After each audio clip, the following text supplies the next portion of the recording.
नमस्कार, बहुत स्वागत है आप सभी का। मैं हूं आपके साथ मनु तेवतिया और वक्त हो गया है दिन दहाड़े का। शुरुआत कर रहे हैं खबरों की डिंडोरी से, जहां जनपद अध्यक्ष पर मारपीट का आरोप लगा है।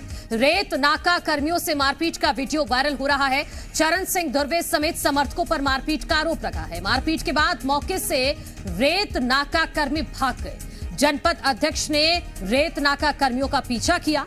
4 जनवरी की का ये पूरा मामला बताया जा रहा है। एक वीडियो भी सामने आया है जो इस वक्त जी मध्य प्रदेश छत्तीसगढ़ आपको दिखा रहा है, लेकिन इस वायरल वीडियो की जी मध्य प्रदेश छत्तीसगढ़ पुष्टि नहीं करता है। जनपद अध्यक्ष समेत समर्थकों पर मामला दर्ज किया गया है। तो डिंडोरी से ये बड़ी खबर है जिससे जुड़ी तस्वीरें भी हम आपको दिखा रहे हैं। ये 4 जनवरी का ये वीडियो बताया जा रहा है जब जनपद अध्यक्ष के साथ मारपीट की गई है। माफ कीजिए, जनपद अध्यक्ष पर मारपीट का आरोप लगा है। रेत नाका कर्मियों से इस जनपद अध्यक्ष ने मारपीट की है। चरण सिंह धुर्वे समेत समर्थकों पर मारपीट का आरोप है। मारपीट के बाद मौके से रेत नाका कर्मचारी यहां से भाग गए। जनपद अध्यक्ष ने रेत नाका कर्मियों का पीछा भी किया था।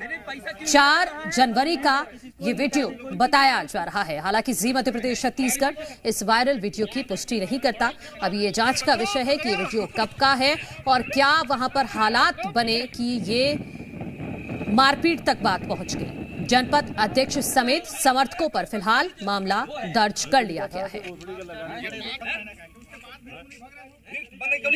तो जनपद अध्यक्ष ने अपने समर्थकों के साथ मिलकर रेत नाका कर्मियों के साथ मारपीट की है, ऐसे आरोप लगाए जा रहे हैं। कोई जानकारी भी दे सकते हो, मेरे पैसा क्यों लिया जा रहा है?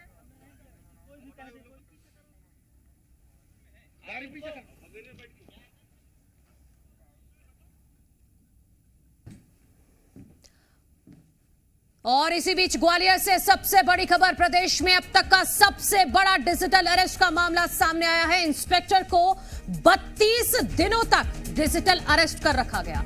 इंस्पेक्टर से 71 लाख रुपए की ठगी की गई। टेकनपुर में बतौर बीएसएफ इंस्पेक्टर पदस्थ है अबसार अहमद। ठगों ने मुंबई क्राइम ब्रांच का अफसर बताया। मनी लॉन्ड्रिंग केस में गिरफ्तारी वारंट का झांसा दिया था। एसपी ऑफिस पहुंचकर मामले की शिकायत की गई। बीएसएफ इंस्पेक्टर की शिकायत पर एफआईआर दर्ज कर लिया गया है। अब आपको पूरा मामला बता देते हैं। तारीख थी 2 दिसंबर 2024। सुबह करीब 11:30 बजे का वक्त था जब इंस्पेक्टर के फोन पर व्हाट्सएप कॉल आया था। ठगों ने मनी लॉन्ड्रिंग केस में गिरफ्तारी वारंट का झांसा दिया। खुद को ठगों ने मुंबई क्राइम ब्रांच का अफसर बताया। फिर पीड़ित ने 34 ट्रांजैक्शन में 71,25,000 रुपए ठगों को थमा दिए। दिल्ली के फ्लैट बेचे, अपनी जमीन बेचने का सौदा कर एडवांस लिया। ठगों को देने के लिए कुछ पैसे दोस्तों से भी लिए। और जब 5 दिन पहले 2 जनवरी को उन्होंने अपने बेटे से बात की तो बेटे ने डिजिटल अरेस्ट होने की बात कही, जिसके बाद एसपी ऑफिस पहुंचकर मामले की शिकायत की गई। फिलहाल पुलिस अज्ञात आरोपियों की तफ्तीश में जुट गई है। तो ये दिसंबर के फर्स्ट वीक में इनको कॉल्स आए कि इनका आधार कार्ड का यूज करके जो सिम ली गई है और जो अकाउंट्स यूज हुए हैं उसमें फ्रॉड हुआ है और उसके तहत करप्शन एजेंसी जांच कर रही है। एफआईआर करके हमने इसमें एक एसआईटी कॉन्स्टिट्यूट की है और एसआईटी इसमें विवेचना कर रही है और जल्दी ही इसके पीछे जो एक्यूज्ड होंगे, जो साइबर फ्रॉड जिन्होंने किया है, उनकी गिरफ्तारी के प्रयास किए जा रहे हैं। हमारे सहयोगी करतार ज्यादा जानकारी के साथ ग्वालियर से जुड़ गए हैं। करतार, मध्य प्रदेश का अब तक का सबसे बड़ा डिजिटल अरेस्ट का ये मामला, 71,25,000 रुपए ठगे गए। 32 दिनों तक डिजिटल अरेस्ट रखा गया एक दरोगा को। देखिए, यही सबसे बड़ा सवाल है कि एक इंस्पेक्टर जो कि पढ़ा लिखा है और पुलिस एक फौज में नौकरी पे है और उसके साथ डिजिटली अरेस्ट करना, वो भी 32 दिनों तक रखना और 71 लाख रुपए ट्रांसफर करा देना। सबसे पहले फोन आता है मुंबई क्राइम ब्रांच के नाम से और पुलिस की बेस में होती है। वीडियो कॉल आता है, फिर कॉल आता है और उनसे कहा जाता है कि आप मनी लॉन्ड्रिंग केस में फंस गए हैं, आपकी सिम का गलत इस्तेमाल किया है, आपके आधार कार्ड का, और उसके तहत आपको डिजिटली अरेस्ट किया जाता है। बात यहीं तक नहीं रुकती, मामला यहां तक बढ़ जाता है कि उससे लगातार डिजिटली अरेस्ट करने के दौरान उससे पैसे मांगने की मांग की जाती है और उससे कहा जाता है कि वो लखनऊ का रहने वाला था, तो वहां तक उसको वो अपने पैसे के लिए लखनऊ तक जाते हैं और वहां से पैसा ट्रांसफर भी करते हैं। 34 बार ट्रांसफर है वो किए गए। निश्चित तौर पर गंभीर मसला है, जिसके चलते पुलिस में अब जिस तरीके से उसके बेटे को पता चला कि पिताजी आखिर इतने पैसे ले क्यों रहे हैं, तो बेटे ने फिर ऑनलाइन शिकायत की और ग्वालियर आके शिकायत की। तो ग्वालियर क्राइम ब्रांच ने अभी FIR है वो दर्ज की है। बदमाश है, उनके लिए कोशिश की जा रही है किस तरीके से ये लोग रैकेट है वो चला रहे हैं और डिजिटली अरेस्ट कर रहे हैं। गंभीर मसला है। अब पुलिस पूरे मामले की जांच कर रही है और खोजबीन में लग गई है, लेकिन लगातार इस बात की सूचनाएं भी दी जा रही है। प्रदेश सरकार ने भी इस बात पे कहा है कि डिजिटल अरेस्ट जैसा कोई मामला होता नहीं है। बावजूद इसके पढ़े लिखे समझदार लोग इस डिजिटल अरेस्ट में फंस रहे हैं और इस तरह की वारदातें होती चली जा रही हैं। ठीक है करतार, बहुत शुक्रिया आपका तमाम जानकारी के लिए। तो जागरूकता ही सबसे बड़ा हथियार है डिजिटल अरेस्ट से बचने का, कि जब पहली बार ही आपको लगे कि कोई अननोन कॉल आया है तो उसको पहले तो ज्यादा एंटरटेन मत कीजिए। अगर फिर भी आपको किसी तरह की कोई धमकी दी जा रही है तो आप शेयर जरूर कीजिए, और एक नहीं 2 से 4 लोगों को शेयर आप करेंगे तो आपको समझ में आएगा कि आप डिजिटल अरेस्ट का शिकार हो चुके हैं। अब मध्य प्रदेश के सरकारी कर्मचारियों के लिए एक जरूरी खबर है। सरकारी कर्मचारियों को अब प्रॉपर्टी की जानकारी देनी होगी। प्रॉपर्टी की जानकारी नहीं देने पर कार्रवाई होगी। 31 जनवरी तक चल और अचल संपत्ति का ब्यौरा देना होगा। पद और सैलरी के बारे में भी जानकारी देनी होगी। सौरभ शर्मा पर कार्रवाई के बाद ये आदेश जारी हुआ है। तो ये बड़ी खबर अपने दर्शकों को बता रहे हैं। मध्य प्रदेश के सरकारी कर्मचारी इस खबर को ध्यान से सुने। अब आपको अपनी प्रॉपर्टी की जानकारी देनी होगी। अगर कोई भी सरकारी कर्मचारी अपनी प्रॉपर्टी की जानकारी देने से आनाकानी करता है या समय पर नहीं देता है तो उस पर एक्शन लिया जाएगा। 31 जनवरी तक आपको अपनी अचल संपत्ति का ब्यौरा देना होगा। इसके साथ साथ आप कौन से पद पर तैनात हैं, आपकी सैलरी कितनी है, इसके बारे में भी जानकारी देनी होगी। दरअसल आपको याद है कि सौरभ शर्मा का जो मामला सामने आया है कि वो महज एक कांस्टेबल था, लेकिन उस पर पद का दुरुपयोग किया और करोड़ों की संपत्ति अर्जित कर ली, जिसके बाद अब जाकर ये बड़ा फैसला लिया गया है। हमारे सहयोगी दीपक ज्यादा जानकारी के साथ जुड़ गए हैं। दीपक, सरकारी कर्मचारियों को कब तक अपनी संपत्ति का ब्यौरा देना होगा, और क्या चल और अचल दोनों ही संपत्ति का ब्यौरा कैसे देना होगा? क्या कोई पोर्टल भी बनाया गया है उसके लिए? जी मैं बता दूं कि मंत्रालय के अधीन जो कर्मचारी हैं उन्हें अपनी संपत्ति का ब्यौरा 31 जनवरी 2025 तक देना होगा। चल हो या चाहे अचल संपत्ति, उसका तमाम पूरा इकट्ठा ब्यौरा देना होगा। जिस तरीके से मध्य प्रदेश की राजधानी भोपाल में सौरभ शर्मा के यहाँ कार्रवाई हुई और करोड़ों का धन निकलकर सामने आया, उसके बाद से यह निर्णय लिया गया है। और इसमें विगत वर्षों से कितनी इनकी चल संपत्ति और अचल संपत्ति, इसका ब्यौरा उनके जो डाइस कोड दिया जाता है, यूनिक कोड दिया जाता है, उसके आधार पर इन्हें अपलोड करना होगा। और इसकी जो तारीख है वह तय की गई है 31 जनवरी 2025 तक इसे देना होगा। और इसमें तमाम जिनके पास जो अचल संपत्ति है उसके बारे में बताना होगी, और उसकी यह भी बताना होगा कि जब उसे खरीदा था तो वह कितने रुपए में उसे खरीदी गई थी और उसका वर्तमान में कीमत कितनी है, वो अनुमानित कीमत भी इन्हें उसमें बतानी होगी। इसके अलावा जो चल संपत्ति है उसके बारे में जानकारी देना होगी कि आखिरकार यदि उनके पास कोई अलग से व्यवसाय है और यदि वहाँ से भी यदि उनके पास कोई पैसा आता है या वहाँ से भी कोई उनके पास धन संग्रहण करने का कोई जरिया है तो उसके बारे में भी इसमें जानकारी देना होगी। तो उनका जो पोर्टल है वो पर्सनली खोलकर अपने अपने डिपार्टमेंट के पोर्टल के आधार पर यह जानकारी फिलअप करेंगे। मनु, दीपक, फिर जैसे सरकारी कर्मचारी अपना ब्यौरा दे देंगे प्रॉपर्टी का, तो फिर उसकी मॉनिटरिंग कौन करेगा? और अगर कुछ गड़बड़ पाई जाती है तब क्या होगा? जी बता दें कि यदि सरकारी कर्मचारी अपनी प्रॉपर्टी का ब्यौरा देते हैं और वह सही होता है तो उसको इनकम टैक्स जो रिटर्न ITR भरा जाता है उसके आधार पर मैच किया जाएगा कि आखिरकार जो प्रॉपर्टी का ब्यौरा दिया गया है वो प्रत्येक वर्ष के अनुसार जो अनुमानित प्रॉपर्टी बढ़ना चाहिए उतनी है या आय से अधिक है। यदि आय से अधिक है तो डिपार्टमेंट की ओर से कार्यवाही की जाएगी और इसकी सूचना विजिलेंस डिपार्टमेंट को दी जाएगी, जिसके चलते उसकी जांच करने के बाद यदि आय से अधिक संपत्ति का मामला होता है तो उसके ऊपर फिर वैधानिक कार्यवाही नियम के अनुसार की जाएगी। मनु, दीपक, ये तो भ्रष्टाचार के खिलाफ बहुत बड़ी पहल है कि अगर ऐसा होता है तो लोगों में एक डर भी आएगा, सरकारी कर्मचारियों में खास तौर पर।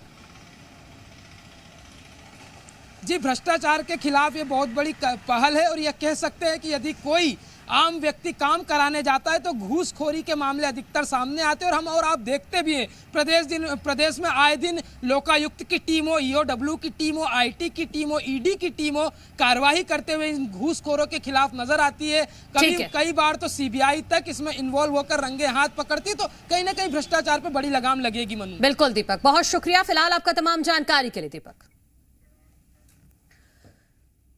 उधर बीजापुर नक्सली हमले में शहीद जवानों को आज दंतेवाड़ा में श्रद्धांजलि दी गई। पुलिस लाइन में सीएम साय, दीपक बैज समेत कई नेताओं ने नमन किया। पार्थिव शरीर को सीएम साय और गृह मंत्री ने कंधा दिया। इस दौरान सीएम साय ने शहीदों के परिजनों से मुलाकात की और ढांढस बंधाया। कल नक्सली हमले में 8 जवान और एक ड्राइवर शहीद हुए थे। नक्सलियों ने जवानों के वाहन को निशाना बनाया था, जिसकी वजह से 8 जवान और एक ड्राइवर शहीद हो गए थे। और आज दंतेवाड़ा में पुलिस लाइन में सभी शहीद जवानों को श्रद्धांजलि दी गई, जिसमें मुख्यमंत्री विष्णुदेव साय की भी मौजूदगी नजर आई। 2 अलग अलग तस्वीरें आप देख सकते हैं जब जवानों को श्रद्धांजलि दे रहे हैं मुख्यमंत्री विष्णुदेव साय, और साथ ही मुख्यमंत्री विष्णुदेव साय ने इन जवानों के परिवारजनों से भी मुलाकात की है, उनको ढांढस बंधाया है, उनको विश्वास दिलाया है कि इन शहीद जवानों की शहादत बेकार नहीं जाएगी। जवानों की शहादत का बदला लिया जाएगा और मुंहतोड़ जवाब नक्सलवाद को दिया जाएगा।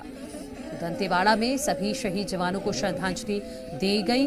उसमें मुख्यमंत्री विष्णुदेव साय ने खुद कंधा दिया इन शहीद जवानों के पार्थिव शरीर को, और साथ ही साथ पूरे छत्तीसगढ़ को ये विश्वास दिलाया है कि वो इन शहीद जवानों के परिवारों के साथ हैं। और छत्तीसगढ़ में जिस तरह से नक्सलवाद के खिलाफ एक अभियान चलाया जा रहा है, आने वाले दिनों में इसे और भी धार दी जाएगी। बौखलाहट में हैं और बौखलाहट में ये कायराना हरकत किए हैं। और कल दिनांक 6 जनवरी को हमारे डीआरजी और बस्तर फाइटर्स के 8 जवान आईडी ब्लास्ट में शहीद हो गए। मैं उन सभी अमर शहीदों को विनम्र श्रद्धांजलि अर्पित करता हूँ और भगवान से प्रार्थना है कि उनके शोक संतप्त परिवार को इस शोक को सहने की संबल प्रदान करें। और एक जो वाहन चालक था सिविलियन, वो भी शहीद हुआ, उसको भी विनम्र श्रद्धांजलि अर्पित करते हैं।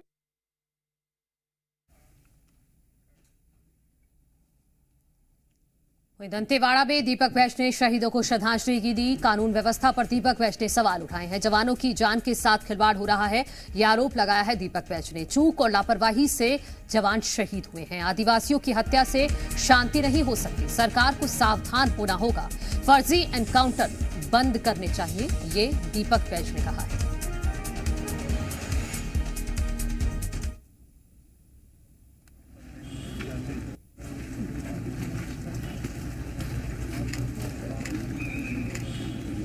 छत्तीसगढ़ कांग्रेस के प्रदेश अध्यक्ष दीपक बैज ने भी शहीद जवानों को श्रद्धांजलि दी। जवान बहादुरी के साथ लड़ रहे हैं, सलाम है उन जवानों को। उनकी वीरता हमेशा के लिए याद रखा जाएगा, लेकिन उनकी जानों के साथ खेलना सरकार बंद करे।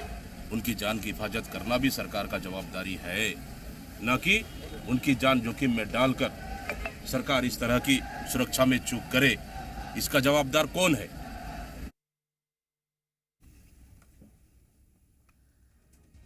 और रायपुर से बड़ी खबर है। 14 नगर निगमों में मेयर के लिए आरक्षण प्रक्रिया थोड़ी देर के लिए बाधित। बीजेपी नेता और पूर्व सभापति ने दर्ज की आपत्ति। भिलाई, चरोदा, दुर्ग और बिलासपुर ओबीसी के लिए आरक्षित, इसमें दुर्ग ओबीसी महिला के लिए आरक्षित। रायपुर, बिरगांव, चिरमिरी, जगदलपुर, राजनांदगांव, कोरबा और धमतरी अनारक्षित घोषित। नगर निगमों में मेयर चुनाव के लिए आरक्षण की प्रक्रिया चल रही है, लेकिन फिलहाल ये प्रक्रिया थोड़ी देर के लिए बाधित हुई है। 14 नगर निगमों में मेयर के लिए आरक्षण की प्रक्रिया चल रही है। हमारे सहयोगी सत्यप्रकाश ज्यादा जानकारी के साथ जुड़ गए हैं। सत्यप्रकाश, बीजेपी नेता और पूर्व सभापति की तरफ से क्या आपत्ति दर्ज कराई गई है? देखिए, आपत्ति जो आरक्षण की प्रक्रिया थी उसी को लेकर जो है वो दर्ज कराई गई थी।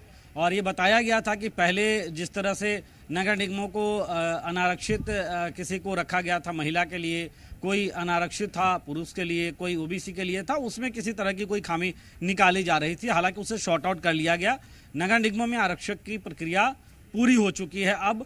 और बड़ी खबर यही है कि रायपुर नगर निगम अनारक्षित महिला के लिए आरक्षित घोषित हुआ है। मतलब यहाँ से महापौर का कैंडिडेट कोई महिला ही रह सकती है। हालांकि अनारक्षित है, मतलब कि किसी भी वर्ग से, चाहे वो सामान्य से हो, ओबीसी से हो या अनुसूचित जाति जनजाति, किसी भी वर्ग की महिला हो सकती है जो यहाँ कैंडिडेट हो सकती है। तो ये लॉटरी सिस्टम के जरिए रायपुर का, और रायपुर के अलावा रायपुर जिले में ही दूसरा एक नगर निगम जो है बिरगांव, वहाँ भी जब लॉटरी सिस्टम निकला तो वहाँ भी अनारक्षित महिला के लिए ही आरक्षित वो सीट भी घोषित हुआ। और इसके अलावा कोरबा।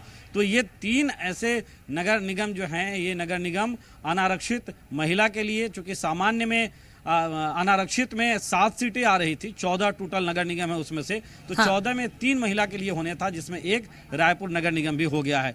तो इसके अलावा अगर हम कहें तो अंबिकापुर नगर निगम जो एकमात्र ऐसा नगर निगम होगा जहां महापौर का कैंडिडेट एसटी होगा, मतलब अनुसूचित जनजाति वर्ग से होगा, क्योंकि वहां पे अनुसूचित जनजाति वर्ग की जनसंख्या जो है, वोटर्स जो हैं वो ज़्यादा हैं, तो इसलिए वो किया गया। इसके अलावा जो है वो रिसाली और रायगढ़, ये 2 ऐसे नगर निगम हैं जो एससी के लिए, मतलब शेड्यूल कास्ट के लिए, अनुसूचित जाति के लिए आरक्षित किया गया है, जिसमें रिसाली महिला के लिए। तो अगर कुल मिलाकर देखें तो नगर निगमों में, 14 नगर निगमों में महापौर पद के लिए आरक्षण की प्रक्रिया पूरी कर ली गई है। रायपुर अनारक्षित महिला के लिए आरक्षित घोषित हुआ है। ठीक है, ठीक है। बहुत शुक्रिया सत्यप्रकाश आपका तमाम जानकारी के लिए।